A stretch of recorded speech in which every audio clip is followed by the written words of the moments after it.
الحمد للہ رب العالمین والصلاة والسلام علی سید الانبیاء والمرسلین وعلی آلہ واصحابہ اجمعین۔ پارہ نمبر 16 قال الم اقل لک۔ السلام علیکم ورحمۃ اللہ وبرکاتہ۔ ناظرین کرام، اس لیکچر میں ہم تفسیر ابن کثیر، تفہیم قرآن، معارف القرآن، تفسیر روح المعانی اور تفسیر مظہری کی روشنی میں پارہ نمبر 16 کا مطالعہ کریں گے۔ یہ پارہ مشتمل ہے سورۃ الکہف کا آخری حصہ اور سورۃ المریم اور سورۃ طٰہٰ پر۔ تینوں صورتیں مکی ہیں، مکہ معظمہ میں نازل ہوئیں۔ مرکزی تھیم توحید، نبوت، آخرت، انبیاء کے واقعات، صبر و توکل۔ موضوع نمبر 1 سورۃ الکہف، حضرت موسیٰ اور خضر علیہم السلام کا قصہ، آیات نمبر 75 سے 82۔ آیات کا ترجمہ۔ قال الم اقل لک انک لن تستطیع معی صبرا، آیت نمبر 75۔ انہوں نے کہا کیا میں نے تم سے نہ کہا تھا کہ تم میرے ساتھ صبر نہ کر سکو گے؟ قال ان سألتک عن شیء بعدها فلا تصاحبنی، آیت نمبر 76۔ موسیٰ نے کہا اگر اس کے بعد میں آپ سے کچھ پوچھوں تو آپ مجھے اپنا ساتھی نہ رکھیں۔ فانطلقا حتى اذا اتیا اہل قریۃ استطعما اہلها فابوا ان یضیفوہما، آیت نمبر 77۔ پھر وہ دونوں چلے یہاں تک کہ ایک بستی میں آئے، وہاں کے لوگوں سے کھانا مانگا تو انہوں نے مہمانی سے انکار کر دیا۔ تفسیری تشریح۔ خضر علیہ کی یہ 3 اعمال، کشتی میں سوراخ، لڑکے کا قتل، دیوار کی تعمیر، بظاہر عجیب تھے لیکن حقیقت میں علم لدنی پر مبنی تھے۔ اللہ تعالیٰ نے خضر علیہ کو باطنی علم عطا فرمایا تھا۔ یہ واقعہ سکھاتا ہے کہ اللہ کی حکمت انسانی عقل سے بالاتر ہے۔ ظاہری مصیبت اکثر حقیقی فائدے کا ذریعہ بنتی ہے۔ یہ علم کی حدود کا ایک عظیم سبق ہے۔ اس قصے میں 3 راز ہیں۔ نمبر 1 ظلم نہ ہو اس لیے کشتی میں عیب لگایا۔ نمبر 2 ماں باپ کا ایمان بچانے کو بچہ قتل کیا۔ نمبر 3 یتیموں کی امانت محفوظ رکھنے کو دیوار بنائی۔ ہمارے لیے پیغام: جب زندگی میں کوئی تکلیف دہ واقعہ ہو، ملازمت کا جانا، بیماری، نقصان، تو یاد رکھیں کہ اللہ کی حکمت ہماری سمجھ سے بڑھ کر ہے۔ حضرت موسیٰ علیہ السلام جیسے جلیل القدر نبی بھی اللہ کی کچھ حکمتیں نہ سمجھ سکے۔ صبر و توکل کا راستہ اختیار کریں۔ موضوع نمبر 2 ذوالقرنین کا واقعہ، آیت نمبر 83 سے 101۔ وَيَسْأَلُونَكَ عَنْ ذِي الْقَرْنَيْنِ، آیت نمبر 83۔ اور یہ لوگ آپ سے ذوالقرنین کے بارے میں پوچھتے ہیں۔ إِنَّا مَكَّنَّا لَهُ فِي الْأَرْضِ وَآتَيْنَاهُ مِنْ كُلِّ شَيْءٍ سَبَبًا، آیت نمبر 84۔ بے شک ہم نے اسے زمین میں اقتدار دیا اور ہر چیز کے اسباب اسے عطا کیے۔ قَالَ هَذَا رَحْمَةٌ مِّن رَّبِّي فَإِذَا جَاءَ وَعْدُ رَبِّي جَعَلَهُ دَكَّاءً، آیت نمبر 98۔ اس نے کہا یہ میرے رب کی رحمت ہے، جب میرے رب کا وعدہ آئے گا تو وہ اسے ریزہ ریزہ کر دے گا۔ واقعے کی تفصیل۔ ذوالقرنین ایک عظیم حکمران تھے جنہیں اللہ نے وسیع اقتدار عطا کیا۔ انہوں نے 3 عظیم سفر کیے۔ نمبر 1 مغرب کا سفر، انہوں نے ایک قوم کو پایا جنہیں عذاب یا احسان کا اختیار دیا، ظالموں کو سزا اور نیکوکاروں کو جزا کا اعلان کیا۔ نمبر 2 مشرق کا سفر، ایک ایسی قوم تک پہنچے جن کے لیے سورج کی آڑ نہ تھی، غریب اور محروم لوگ۔ نمبر 3 یاجوج ماجوج کی دیوار، 2 پہاڑوں کے درمیان لوہے اور تانبے کی محکم دیوار بنائی جو یاجوج ماجوج کو روکنے کے لیے تھی۔ تفسیری نکات۔ ذوالقرنین کی دیوار کی تعمیر میں عدل، حکمت اور تکنیکی مہارت کا سبق ہے۔ انہوں نے مال لینے سے انکار کر کے خلوص نیت کا ثبوت دیا۔ ذوالقرنین نے فرمایا کہ یہ میرے رب کی رحمت ہے، یعنی کامیابی پر تکبر نہ کیا۔ آج کے مسلمان حکمرانوں کے لیے یہ نمونہ ہے۔ ہمارے لیے پیغام: اقتدار و طاقت اللہ کی امانت ہے، اسے انصاف اور خدمت خلق میں لگائیں، تکبر و عیاشی میں نہیں۔ اللہ نے ذوالقرنین کو اسی لیے عزت دی کہ وہ اپنی طاقت کو اللہ کی رضا کے لیے استعمال کرتے تھے۔ سورۃ المریم، حضرت زکریا علیہ السلام کی دعا، آیات نمبر 1 سے 15۔ ذکر رحمت ربک عبدہ زکریا، آیت نمبر 2۔ یہ آپ کے رب کی اپنے بندے زکریا پر رحمت کا ذکر ہے۔ اذ نادا ربہ نداء خفیا، آیت نمبر 3۔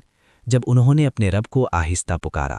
قال رب انی وہن العظم منی واشتعل الرأس شیبا ولم اکم بدعائک رب شقیا، آیت نمبر 4۔ کہا اے رب میری ہڈیاں کمزور ہو گئی ہیں، سر بڑھاپے سے بھڑک اٹھا ہے اور میں تجھ سے دعا مانگ کر کبھی محروم نہیں رہا۔ وَإِنِّي خِفْتُ الْمَوَالِيَ مِنْ وَرَائِي وَكَانَتِ امْرَأَتِي عَاقِرًا فہب لی من لدنک ولیہ۔ آیت نمبر 5، اور مجھے اپنے بعد اپنے رشتہ داروں سے ڈر ہے، میری بیوی بانجھ ہے، پس تو اپنی طرف سے مجھے ایک وارث عطا فرما۔ دعا کے آداب، تفسیری سبق۔ حضرت زکریہ علیہ السلام کی دعا میں 4 عظیم آداب ہیں۔ نمبر 1، آہستہ آواز میں مانگنا، نداءً خفیہ۔ نمبر 2، اپنی کمزوری کا اظہار۔ نمبر 3، اللہ کی سابقہ عطاؤں کا ذکر۔ نمبر 4، صالح وارث کی طلب، صرف ذاتی فائدے کے لیے نہیں۔ آہستہ دعا اس لیے افضل ہے کیونکہ اس میں ریاکاری نہیں ہوتی، یہ دل کی گہرائی سے نکلی ہوئی آواز ہے۔ ہمارے لیے پیغام: جب ہماری تمام امیدیں ختم ہو جائیں، جب ڈاکٹر جواب دے دیں، جب راستے بند لگیں، اللہ سے آہستہ عاجزانہ مسلسل مانگتے رہیں۔ حضرت زکریہ علیہ السلام بڑھاپے میں بھی مایوس نہ ہوئے۔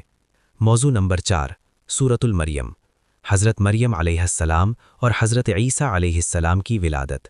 آیات نمبر 16 سے 34۔ وَاذْكُرْ فِي الْكِتَابِ مَرْيَمَ إِذِ انتَبَذَتْ مِنْ أَهْلِهَا مَكَانًا شَرْقِيًّا۔ آیت نمبر 16، اور اس کتاب میں مریم کا ذکر کریں جب وہ اپنے گھر والوں سے الگ ہو کر مشرقی جانب چلی گئی۔ فَأَجَاءَهَا الْمَخَاضُ إِلَى جِذْعِ النَّخْلَةِ قَالَتْ يَا لَيْتَنِي مِتُّ قَبْلَ هَذَا وَكُنْتُ نَسْيًا مَنْسِيًّا۔ آیت نمبر 23، پھر درد ذیل انہیں کھجور کے تنے تک لے آیا، انہوں نے کہا کاش میں اس سے پہلے مر جاتی اور بھولی بسری ہو چکی ہوتی۔ فَنَادَاهَا مِن تَحْتِهَا أَلَّا تَحْزَنِي قَدْ جَعَلَ رَبُّكِ تَحْتَكِ سَرِيًّا۔ آیت نمبر 24، پھر نیچے سے ندا آئی کہ غمزدہ نہ ہو، تمہارے رب نے تمہارے نیچے ایک نہر جاری کر دی ہے۔ قَالَ إِنِّي عَبْدُ اللَّهِ آتَانِيَ الْكِتَابَ وَجَعَلَنِي نَبِيًّا۔ آیت نمبر 30، عیسیٰ علیہ السلام نے گہوارے سے کہا میں اللہ کا بندہ ہوں، اس نے مجھے کتاب دی اور نبی بنایا۔ اہم تفسیری نکات۔ اللہ نے حضرت مریم علیہ السلام کو مشکل ترین وقت میں 2 انعام دیے۔ نمبر 1، نہر جاری کی۔ نمبر 2، کھجور ہلانے کو کہا۔ اس میں سبق ہے کہ اللہ کی مدد آتی ہے لیکن بندے کو کچھ کوشش بھی کرنی پڑتی ہے۔ وَهُزِّي إِلَيْكِ۔ حضرت عیسیٰ علیہ السلام کا گہوارے میں کلام کرنا معجزہ تھا۔ انہوں نے پہلے ہی لفظ میں اپنی عبودیت یعنی بندگی کا اعلان کیا، انی عبد اللہ، جو نصارہ کے عقیدہ الوہیت کی تردید ہے۔ ہمارے لیے پیغام: تنہائی اور بے سہارا ہونے کی حالت میں بھی اللہ اپنے بندوں کی مدد کرتا ہے۔ جب سارے دروازے بند ہوں، اللہ کا دروازہ ہمیشہ کھلا رہتا ہے، اور کوشش کے بغیر بھی نہیں، خود کھجور ہلاؤ پھر اللہ اسے پھل بنائے گا۔ حضرت ابراہیم علیہ السلام اور ان کے باپ کا مکالمہ، آیت 41 سے 50۔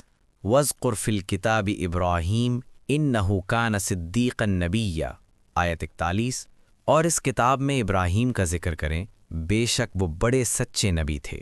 اذ قال لأبيه يا أبت لم تعبد ما لا يسمع ولا يبصر ولا يغني عنك شيئا۔ آیت 42، جب انہوں نے اپنے باپ سے کہا اے ابا، آپ اس چیز کی عبادت کیوں کرتے ہیں جو نہ سنتی ہے، نہ دیکھتی ہے، نہ آپ کے کسی کام آ سکتی ہے۔ قال اراغب انت عن آلہتی یا ابراہیم لئن لم تنتہ لارجمنک۔ آیت 46، باپ نے کہا اے ابراہیم، کیا تو میرے معبودوں سے بیزار ہے؟ اگر تو نہ رکا تو میں تجھے پتھر مار مار کر ہلاک کر دوں گا۔ قال سلام علیک ساستغفر لک ربی۔ آیت 47، ابراہیم علیہ السلام نے کہا آپ کو سلام ہو، میں آپ کے لیے اپنے رب سے مغفرت مانگوں گا۔ حضرت ابراہیم علیہ السلام کا باپ کو جواب دینے کا انداز قابل تقلید ہے۔ سختی کے جواب میں نرمی، گالی کے جواب میں سلام، یہ اسلام کی تبلیغ کا بہترین اسلوب ہے۔ ہمارے لیے پیغام: گھر میں یا معاشرے میں شرک و برائی کے خلاف بولنا حضرت ابراہیم علیہ السلام کی سنت ہے، لیکن انداز نرم، محبت بھرا اور حکمتانہ ہونا چاہیے، خاص طور پر اپنے بڑوں کے ساتھ۔ دیگر انبیاء علیہ السلام اور منکرین نعمت کو تنبیہ، آیت 51 سے 98۔ سورت مریم میں اللہ نے یکے بعد دیگرے کئی انبیاء علیہ السلام کا ذکر فرمایا، ہر ایک کی خصوصیت الگ ہے۔ حضرت موسیٰ علیہ السلام، اللہ نے فرمایا وہ مخلص تھے، انتخاب اللہ کرتا ہے۔ حضرت اسماعیل علیہ السلام، وعدے کے پکے، اپنے گھر والوں کو نماز اور زکوٰۃ کا حکم دینے والے۔ حضرت ادریس علیہ السلام، صدیق اور نبی، اللہ نے انہیں بلند مقام دیا۔ اولئک الذین انعم اللہ علیہم من النبیین۔ آیت 58، یہ وہ لوگ ہیں جن پر اللہ نے انبیاء میں سے انعام فرمایا۔ فخلف من بعدہم خلف اضاعوا الصلاة واتبعوا الشہوات۔ آیت 59، پھر ان کے بعد ایسے ناخلف آئے جنہوں نے نماز ضائع کی اور خواہشات کی پیروی کی۔ نماز ضائع کرنا صرف چھوڑنا نہیں بلکہ وقت پر نہ پڑھنا، بے دلی سے پڑھنا اور اس کی روح کھو دینا بھی شامل ہے۔ آج کا پیغام: ہمارے معاشرے میں نماز ضائع ہو رہی ہے، نوجوان نسل شہوتوں میں مصروف ہے۔ یہ قومی تنزل کی علامت ہے۔ اپنی نماز بچائیں، گھر بچے گا، قوم بچے گی۔ سورۃ طٰہٰ، آغاز اور قرآن کا مقصد۔ طٰہٰ ما انزلنا علیک القرآن لتشقی، آیت 1-2۔ طٰہٰ، ہم نے آپ پر قرآن اس لیے نازل نہیں کیا کہ آپ مشقت میں پڑھیں۔ الا تذکرۃ لمن یخشی، آیت 3، بلکہ یہ تو اس کے لیے یاد دہانی ہے جو ڈرتا ہو۔ اللہ لا الہ الا هو لہ الاسماء الحسنی، آیت 8، اللہ کوئی معبود نہیں سوائے اس کے سب سے اچھے نام ہیں۔ نبی کریم صلی اللہ علیہ وسلم رات بھر عبادت میں اس قدر کھڑے رہتے کہ پاؤں سوج جاتے۔ اللہ نے فرمایا، قرآن آپ پر بوجھ نہیں، یہ تو آسانی ہے۔ قرآن کا پیغام رحمت ہے، تکلیف نہیں۔ ہمارے لیے پیغام: قرآن پڑھنا، سمجھنا اور عمل کرنا انسان کو راحت دیتا ہے، مشقت نہیں۔ اگر دین تکلیف دے لگے تو سمجھیں کہ اسے غلط سمجھا گیا ہے۔ حضرت موسیٰ علیہ السلام کو نبوت، آیت 9-44۔ وَهَلْ أَتَاكَ حَدِيثُ مُوسَىٰ إِذْ رَأَىٰ نَارًا فَقَالَ لِأَهْلِهِمْ كُثُوا، آیت 9-10۔ اور کیا آپ کے پاس موسیٰ کی خبر آئی جب انہوں نے آگ دیکھی اور اپنے گھر والوں سے کہا، ٹھہرو، انی انا ربک فاخلع علیک انک بالوادی المقدس طویٰ، آیت 12۔ بے شک میں تیرا رب ہوں، اپنی جوتیاں اتار لو، بے شک تو مقدس وادی طوی میں ہے۔ وَأَنَا اخْتَرْتُكَ فَاسْتَمِعْ لِمَا يُوحَىٰ، آیت 13۔ اور میں نے تجھے چنا ہے، پس جو وحی کی جاتی ہے اسے غور سے سنو۔ اننی انا اللہ لا الہ الا انا فاعبدنی واقم الصلاۃ لذکری، آیت 14۔ بے شک میں ہی اللہ ہوں، کوئی معبود نہیں سوائے میرے، پس میری عبادت کرو اور میری یاد کے لیے نماز قائم کرو۔ وادی طوی میں جوتیاں اتارنے کا حکم ادب کی علامت ہے۔ اللہ کی بارگاہ میں جاتے وقت ادب لازم ہے، نماز اسی ادب کا عملی مظاہرہ ہے۔ آیت 14، نماز قائم کرو میری یاد کے لیے۔ نماز کا فلسفہ یہ ہے کہ یہ ذکر الہی ہے، محض رسم نہیں۔ ہمارے لیے پیغام: نماز کا مقصد لذکری ہے، اللہ کی یاد۔ جب ہم نماز پڑھیں تو دھیان اللہ کی طرف ہو، دنیا کی طرف نہیں۔ یہی خشوع و خضوع ہے۔ حضرت موسیٰ علیہ السلام اور فرعون کا مقابلہ، آیت 45-76۔ قال ربنا اننا نخاف ان يفرط علينا او ان يطغى، آیت 45۔ دونوں نے کہا، اے ہمارے رب، ہمیں ڈر ہے کہ وہ ہم پر زیادتی کرے یا سرکشی کرے۔ قال لا تخافا انی معکما اسمع وارى، آیت 46۔ فرمایا، ڈرو نہیں، میں تم دونوں کے ساتھ ہوں، سنتا اور دیکھتا ہوں۔ فَأُلْقِيَ السَّحَرَةُ سُجَّدًا قَالُوا آمَنَّا بِرَبِّ هَارُونَ وَمُوسَىٰ، آیت 70۔ پھر جادوگر سجدے میں گر گئے، بولے ہم ہارون اور موسیٰ کے رب پر ایمان لائے۔ جادوگروں کا ایمان لانا عظیم معجزہ تھا۔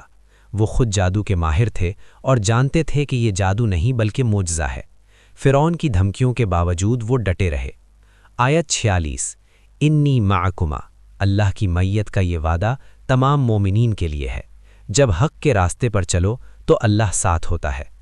ہمارے لیے پیغام: جب ظالم طاقتور لگیں، معاشرے میں، دفتر میں، گھر میں، تو یاد رکھو، لا تخافا انی معکما، اللہ کے ساتھ ہونے پر یقین رکھنے والا کبھی شکست نہیں کھاتا۔ سامری کا فتنہ اور بچھڑے کی پوجا، آیت 85-98۔ قال فإنا قد فتنا قومك من بعدك وأضلهم السامری، آیت 85۔ فرمایا، ہم نے تمہارے پیچھے تمہاری قوم کو آزمایا اور سامری نے انہیں گمراہ کر دیا۔ قال بصرت بما لم يبصروا به، آیت 96۔